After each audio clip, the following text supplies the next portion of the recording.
Pada kesempatan ini saya akan membahas dua perkara. Pertama yang berhubungan dengan Isra Mi'raj, yang kedua dengan puasa. Karena kita akan menyambut datangnya bulan suci Ramadan. Karena setiap orang yang ingin melakukan apapun harus dengan dasar ilmu, bukan dengan ikut-ikutan, harus dengan dasar ilmu. Yang pertama tentang Isra Mi'raj. Banyak kita menghadiri Isra Mi'raj, lalu kita tanya dalam diri kita, apa yang kita ambil daripada peringatan atau acara-acara yang diadakan oleh para ulama tentang Isra Mi'raj. Apa yang kita bisa petik dan bisa diamalkan dalam keseharian. Apakah hanya cerita tentang perjalanan Nabi Muhammad SAW dari bumi ke langit? Siapapun bisa menghafal, menceritakan kepada yang lain, atau memang ada hikmah yang memang tersimpan di dalamnya. Kita akan bicarakan itu sedikit.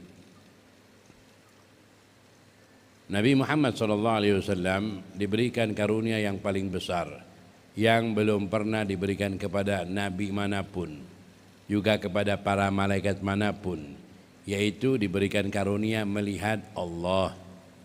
Melihat Allah Subhanahu wa taala. Para ulama berbeda pendapat melihat dengan hati atau dengan matanya. Kedua-duanya benar. Dengan hati dan matanya yang mulia, yang diberikan kekuasaan oleh Allah agar dapat melihat Allah Subhanahu wa taala.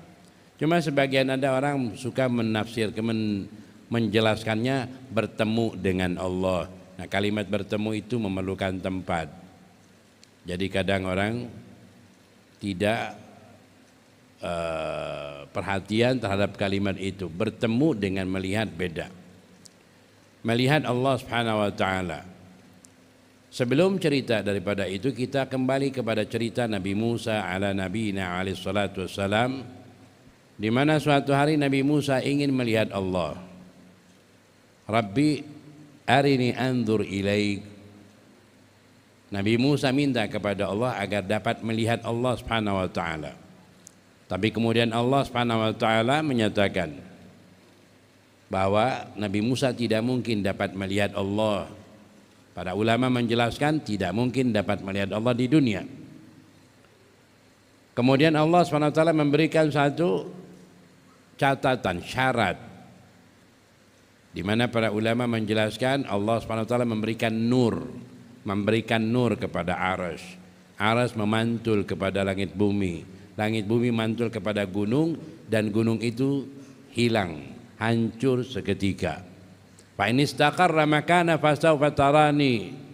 Wahai Musa, kalau seandainya itu gunung tetap pada tempatnya, kau akan dapat melihatku. Tapi ternyata gunung tidak tersisa sedikit pun. Nabi Musa ala nabiyina alaihi wasallam memohon ampun kepada Allah Subhanahu wa taala atas permintaan tersebut. Ingat, sebelum kembali kepada cerita yang Nabi Muhammad SAW, kita tahu hanya Nabi Musa yang minta ingin melihat Allah, ya nabi yang lain tidak ada. Dan Nabi Musa tidak sempat melihat Allah dan tidak dapat melihat Allah. Tapi Allah SWT memberikan satu peristiwa, diperlihatkan di mana nur yang Allah berikan. Bukan berarti Allah nur. Allah memberikan nur yang kemudian terkena itu gunung, dan gunung hancur tanpa ada sisa. Dari cerita ini kita akan cerita kepada Rasulullah SAW. Nabi Muhammad SAW diberangkatkan ke masjid, dari Masjidil Haram ila Masjidil Aqsa, dan di sana bertemu dengan para nabi, menjadi imam para nabi. Selesai daripada salat dengan para nabi, diberangkatkan ke langit pertama, bertemu dengan Nabi Adam, Nabi Idris, Nabi Isa, Nabi Harun, dan seterusnya sampai kepada Nabi Musa. Kemudian melanjutkan lagi sampai kepada Nabi Ibrahim, kakeknya Rasulullah SAW. Berangkat lagi, dan disitulah Jibril menyatakan, di sini aku tidak dapat menemani engkau lagi ya Rasulullah, ya Muhammad. Maka dipersilahkan Rasulullah berangkat sendiri.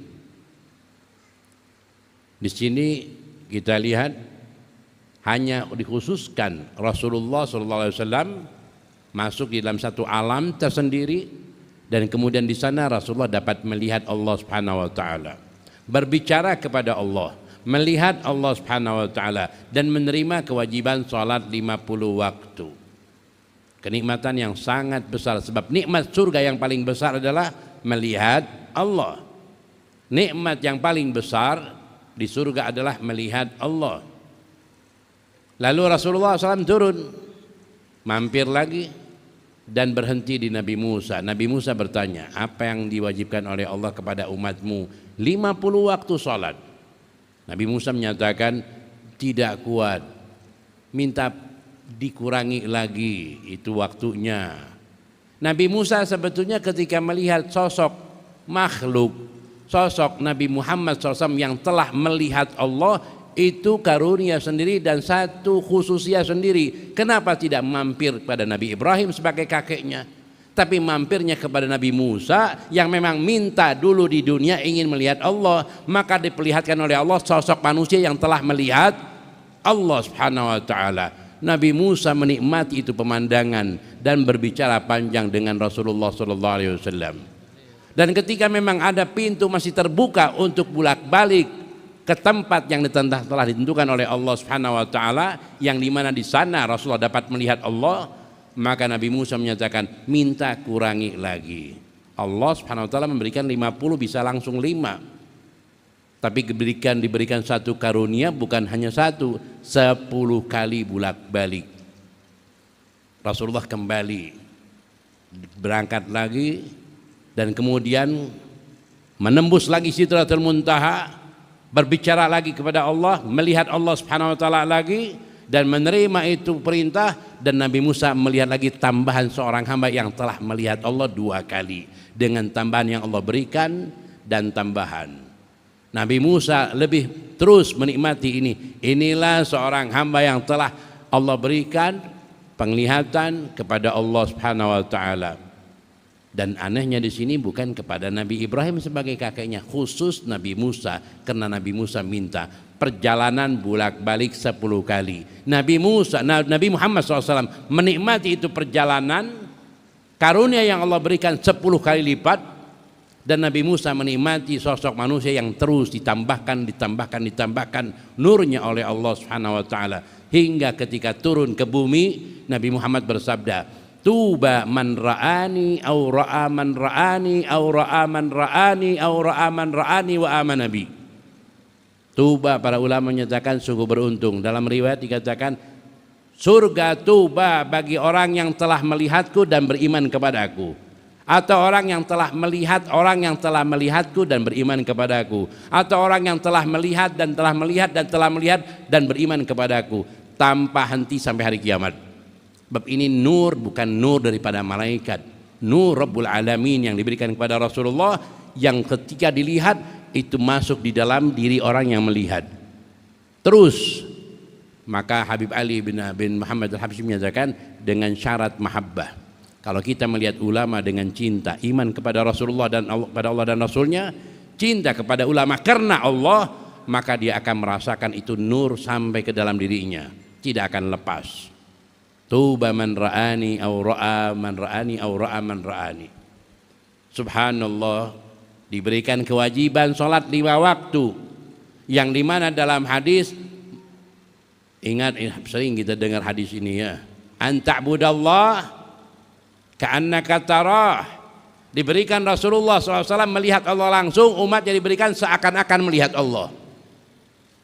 Diberikan Nabi Muhammad betul-betul melihat Allah, dan umatnya diberikan satu rasa seakan-akan melihat Allah, ka'annaka tarah. Dan subhanallah, kalau siapa yang ingin melihat Nabi Muhammad seperti yang dilihat Nabi Musa, bisa juga.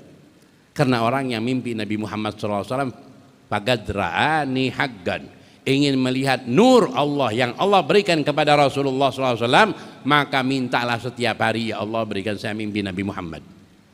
Sebab orang yang mimpi Nabi Muhammad bukan mimpi, betul-betul melihat sosok Nabi Muhammad SAW, yang merupakan bisyarah, kabar gembira. Ini orang gak bakal celaka seumur hidupnya yang telah mimpi Nabi Muhammad, sebab dia telah melihat nur Allah yang Allah berikan kepada Rasulullah SAW. Dan dikatakan tuba man ra'ani au ra'a man ra'ani au ra'a man ra'ani, dan seterusnya sampai hari kiamat. Jadi apa diantara hikmah Rajab? Kita diberikan satu amalan. Ingin melihat Allah mudah, ibadahlah kepada Allah dengan magam ihsan, kita akan dapat melihat Allah. Anta'budallah ka'annaka tarah. Bahkan ketika salawat pun ka'annaka tarar Rasul, seakan-akan engkau melihat Nabi Muhammad sallallahu alaihi wasallam. Dan yang kedua, lihatlah para ulama yang solehin dengan pertama syaratnya iman kepada Allah dan Rasulnya dan cinta kepada ulama karena Allah dan Rasulnya. Maka itu bagian daripada berkah ru'yah akan nyambung ke dalam dirinya.